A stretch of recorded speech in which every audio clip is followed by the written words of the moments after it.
Bienvenidos a Acústica, Psicoacústica y Psicología de la Música. En este episodio hablaremos acerca de aquello que se entiende por intensidad sonora con el fin de comenzar a recorrer el camino hacia la comprensión del decibelio.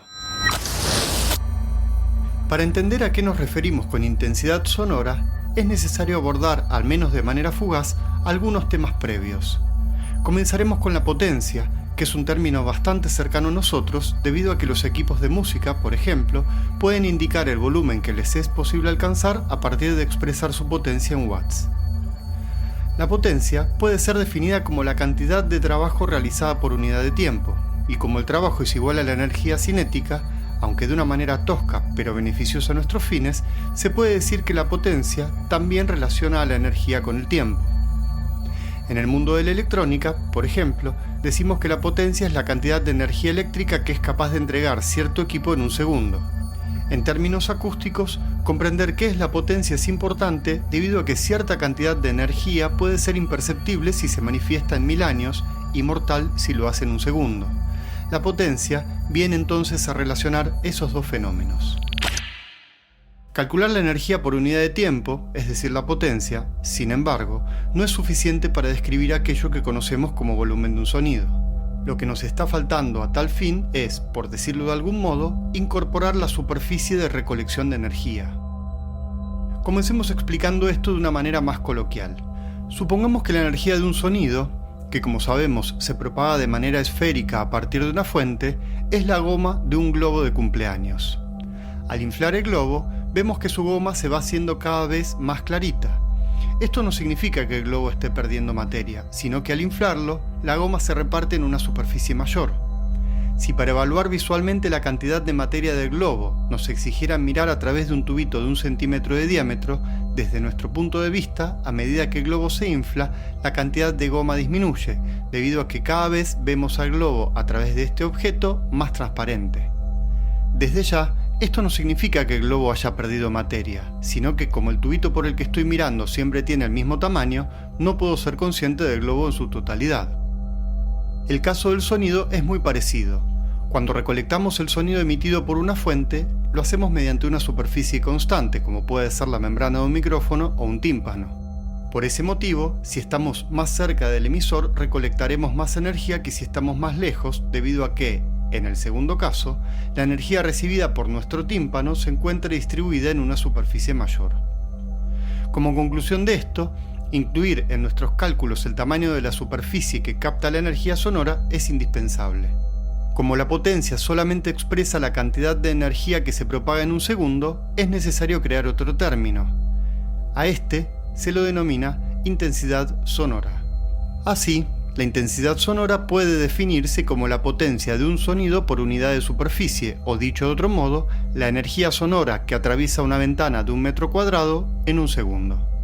Dado que la unidad de potencia es el watt, la unidad de intensidad sonora será watt sobre metro cuadrado, es decir, el cociente entre potencia y unidad de superficie. Es importante recordar que la W de watt se escribe siempre con mayúscula, debido a que alude al apellido de una persona, pero que al escribir la palabra watt completa en un texto en alusión a la potencia, debemos hacerlo todo en minúscula para que no se confunda con el apellido del personaje en cuestión.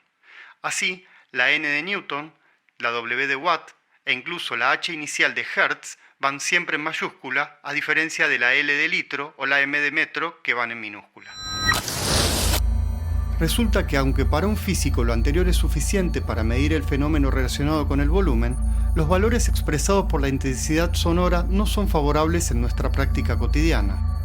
Existen básicamente dos inconvenientes que hacen que evaluar el volumen a partir de la intensidad sonora sea muy engorroso.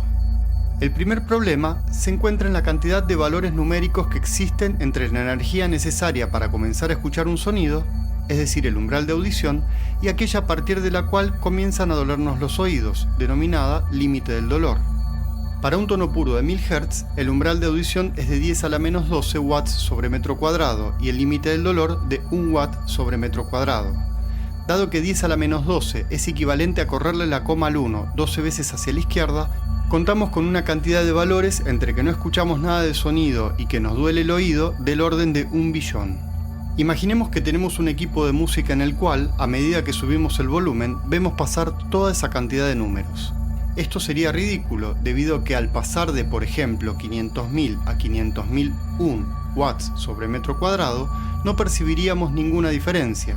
Y no solo eso, sino que tampoco percibiríamos diferencias mucho más grandes que esta.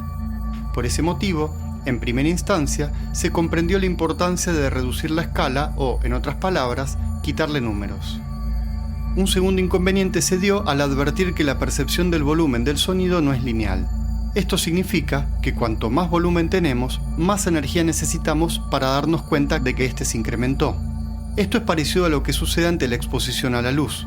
La cantidad de luz necesaria para darnos cuenta que pasamos de la oscuridad total a ver un poquito es insuficiente para advertir que hubo una variación en la luz dentro de un ambiente muy iluminado.